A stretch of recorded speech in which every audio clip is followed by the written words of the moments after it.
یوئیل کی کتاب اس کا پہلا باب۔ خداوند کا کلام جو یوئیل بن فتویل پر نازل ہوا۔ آئے بوڑھو سنو، آئے زمین کے سب باشندوں کان لگاؤ۔ کیا تمہارے باپ دادا کے ایام میں کبھی ایسا ہوا؟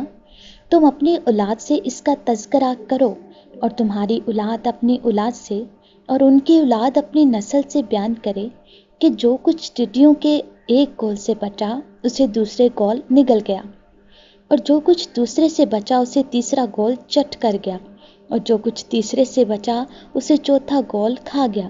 آئے تو جاگو اور ماتم کرو، آئے مے نوشی کرنے والو نئی مے کے لیے چلاؤ، کیونکہ وہ تمہارے منہ سے چھین گئی ہے۔ کیونکہ میرے ملک پر ایک قوم چڑھ آئی ہے جس کے لوگ زوراور اور بے شمار ہیں۔ ان کے دانت شیر ببر کے سے ہیں اور ان کی داڑھیں شیرنی کی سی ہیں۔ انہوں نے میرے پاکستان کو اجاڑ ڈالا اور میرے انجیر کے درختوں کو توڑ ڈالا ہے۔ انہوں نے ان کو بالکل چھل چھال کر پھینک دیا، ان کی ڈالیاں سفید نکل آئیں۔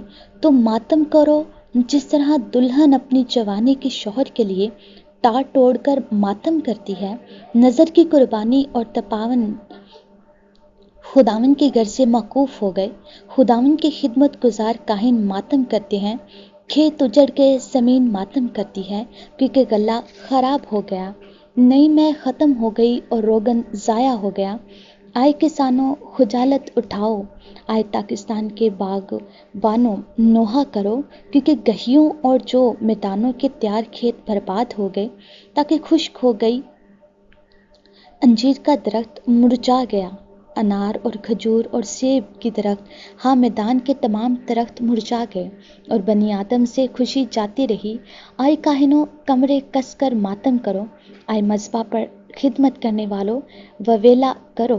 آئے میرے خدا کے خادموں آؤ اور رات بھر ٹاٹ اوڑھو، کیونکہ نظر کی قربانی اور تپاون تمہارے خدا کے گھر سے موقوف ہو گئے۔ روزہ کے لیے ایک دن مقدس کرو، مقدس محفل فراہم کرو۔ بزرگوں اور ملک کے تمام باشندوں کو خداوند اپنے خدا کے گھر میں جمع کر کے اس سے فریاد کرو۔ اس روز پر افسوس، کیونکہ خداوند کا روز نزدیک ہے۔ وہ قادر مطلق کی طرف سے بڑی ہلاکت کی مانند آئے گا۔ کیا ہماری آنکھوں کے سامنے روزی موقوف نہیں ہوئی، اور ہمارے گھر سے خوشی اور شادمانی جاتی نہیں رہی؟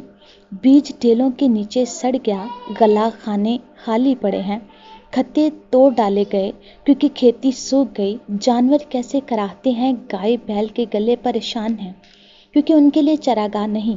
ہاں بیڑوں کے گلے بھی نیست ہو گئے ہیں۔ آئے خداوند، میں تیرے حضور فریاد کرتا ہوں، کیونکہ آگ نے بیابان کی چراگاہوں کو جلا دیا، اور شعلہ نے میدان کے سب درختوں کو بھسم کر دیا۔ جنگلی جانور بھی تیری طرف تکتے ہیں، کیونکہ پانی کی ندیاں سوکھ گئیں اور آگ بیابان کی چراگاہوں کو کھا گئی۔ آمین۔